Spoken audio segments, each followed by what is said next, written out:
Despite our mastery over the night, we were still caught unaware as a band of bandits rode down on us with torches in their hands. I immediately shouted to the leader, offering him a bribe. Thankfully, you can always count on the greed of a thief. Alone, I met the man, in open field between our two armies. The man leaned close enough that I could smell the onion on his breath, and said, "You say you got gold?" "Yes, I'll give every man 100 gold to walk away." "What if I do the world a favor and kill you all? Then I could take the gold for myself." It would be hard to enjoy it, because if you give that order, I am going to break your neck.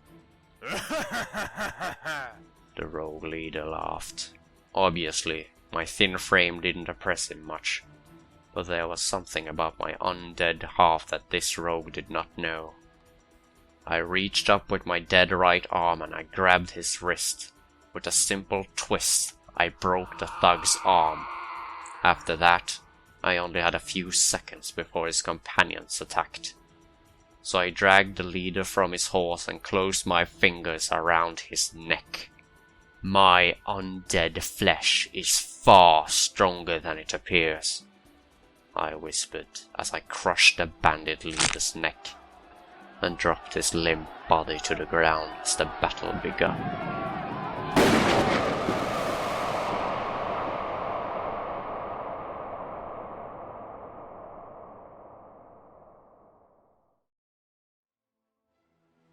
A few nights later, I was approached by a band of vampires.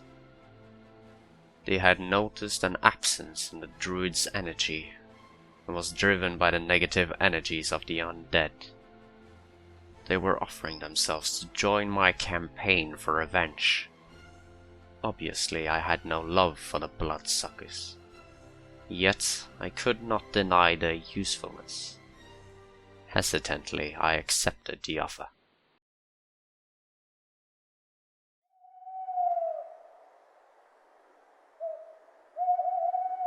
Finally, we had Waitrose in sight. "Prepare yourself, people of Waitrose. Death itself has come to claim these lands from the Great Arcane."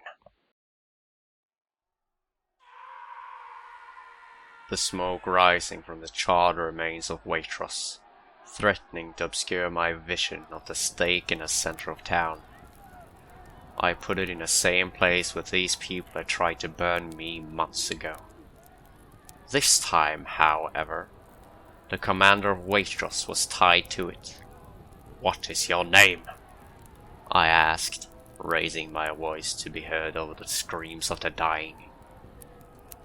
I grabbed the officer's hair with my dead hand and yanked hard enough to make him yelp. "What harm is there in telling me your name?" "Sir Mordor of Waitrose. Queen Emilia will march your armies of the Great Arcane against you for this attack. I will be avenged." "I don't think so. Right now one of your old commanders is on his way to the Great Arcane to give his account on how a band of barbarians attacked Waitrose. Of course there will be no survivors left to contradict his story. My undead have already cleared the countryside of every farmer and woodsman." Sir Mordor shook his head in disbelief. "It's true, Sir Mordor. It's amazing what men will do when offered immortality. When this cooperative commander returns from the Great Arcane, one of my vampires will change him into the undead. So you see, Queen Emilia will have no cause to suspect me for this horrible tragedy." "And what are you going to do with me?" "What do you think?" Mordor looked around. The only thing that wasn't on fire was the wood at his feet. My own living skin was tingling from the terrible heat. It was taking all my willpower not to turn and flee this inferno. "Are you going to burn me?" "Yes. Do you remember me, Sir Mordor?" Of course." Then I want you to know that I was innocent. I was not responsible for any deaths, except for those chickens. The great arcane, as young a nation as it is, has earned its respect for its fair laws. Tell me, where was that justice for me? Sir Mordor closed his eyes, praying. I slapped him to bring his attention back at me. I am going to burn you, Mordor, until there is nothing left but bones. But that won't be the end of it. Afterward, I'm going to use those bones to trap your soul. I need a military commander I can trust. I nodded to one of my skeleton soldiers.